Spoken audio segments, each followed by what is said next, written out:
Hi everyone, today I'm going to be talking about how to combine several verbs in a single clause. So instead of having a simple sentence, ma lähen Eestisse, you could have, so I'm going to Estonia, you could have, I'm going to ski in Estonia. A horrible decision, really. So we're going to be talking about how to do that today.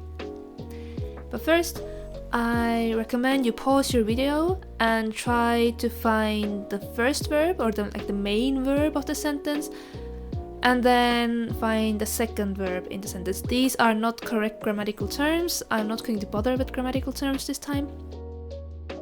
I just want you to understand the point. So please pause the video and try to identify the first verb in the sentence and the second verb in the sentence. Okay, so what did you notice? Did you notice anything? So these are the correct answers. Ta tohib hilineda, he is allowed to be late. Ma võin hiljaks jääda, I may be late. Ma ei saa õigeks ajaks tulla, I can't be on time. Like, I'm not able to be on time. Soovitan ära minna, I recommend you leave. Kas sa tahad eesti keelt õppida? Do you want to learn Estonian? Ma oskan eesti keelt õpetada. I know how to teach Estonian, like I can do that. It's like expressing ability. So as you can see, these are the first verb, or the pinkish ones, are all, hopefully they're all familiar to you from either my video or your own learning.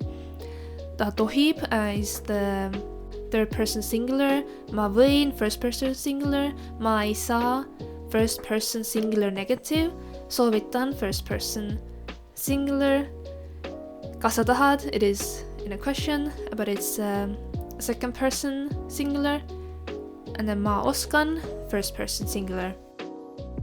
However, as you can see, second verbs in these sentences are hilineda, jääda, tulla, minna, õppida, õpetada. So hilineda, the base form is hilinema, jääda, jääma, tulla, tulema, minna, minema, õppida, õppima, õpetada, õpetama. So the second verb is called, the form it is in is called the da-infinitive. And it is called the da-infinitive because a lot of the verbs have da at the end. So laulda, õmmelda, küsida. You basically take the base form, küsima, and then you replace the ma with da. So that's how you get this form. But that's if this rule applies, I feel like it's kind of an exception because there's also the ta ending. So hakata, märgata, hüpata. I'm overdoing it, but so you get the difference. So it's not hakada, it's hakata, märgata, hüpata. And there's also the a ending. So juua, süüa, olla, minna. So these are all the different forms that da-infinitive can take. And it is really annoying, I know. I recommend you go on Sõnaweb and then you look up the verb you want to use and then you go check what the da form is, or the da-infinitive. Yeah, I know. It's kind of annoying. But the main point is that some verbs, for example, these ones, require the da-infinitive. So sõnum is nõuavad da-infinitiivi. I found this, I'm going to link the file I found in the description. It's basically some kind of like grammar appendix. But it lists these verbs that require this, to have the second verb in the da-infinitive. So armastama, to love. Ma armastan kanda ilusaid riideid. I love to wear beautiful clothes. And there are more verbs, I just didn't add them all. So I recommend you go through them and try to understand these example sentences, or write your own example sentences, or just copy these example sentences, like write them down by hand, just so you could remember which verbs require which form. Because here we have some verbs that require the ma-infinitive. So õpin hiina keeles lugema, I'm learning to read in Chinese. Lähen välismaale õppima, I'm going to study abroad. Panin pesu pesema, I put the wash to wash, basically, literal translation.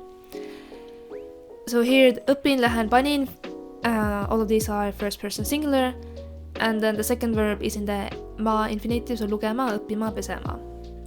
And the same file also has a list of verbs that require the ma-infinitive, so minema, tulema, sõitma, viima. For example, ma lähen ujuma, I'm going to swim, or I'm going for a swim. So the main question is, should we use the da form or the ma form? So I would recommend you memorize some example sentences and then switch out the words. So that's what I do as an Estonian. If I'm writing a really complex sentence and I'm like thinking, wait, is it like ma or da? Then I think back to some like examples I have and then in my brain, and then I just replace the verbs. So, for example, this one.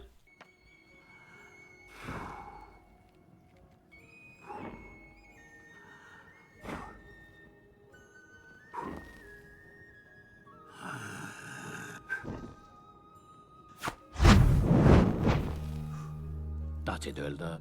So, tahtsid öelda. So, tahtma means to want, but since it has öelda, then you know it's a da-infinitive. And then you can form new sentences. So with tahtma.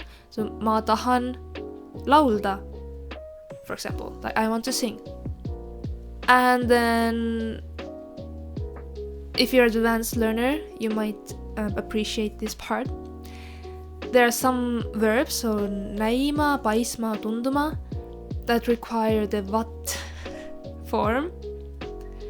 So näib, töötavad, paistab, töötavad, tundub, töötavad. However, for you beginners and intermediates, we don't usually use this form. Like this came as a like kind of like a surprise for me, that oh yeah, right, this exists, kind of, because we usually say näib, et töötab, paistab, et töötab, tundub, et töötab. We just used a subordinate clause to express the meaning of what. So näib, et töötab, it seems that it's working. But without the subordinate clause, it's näib töötavat, but then you have to change the verb form. Okay, and that's it for now. I hope it was useful. Let me know what other grammar topics you'd like me to cover. I'm also thinking about having more of these like stories for listening. So I'll hopefully get to those soon. Okay, bye!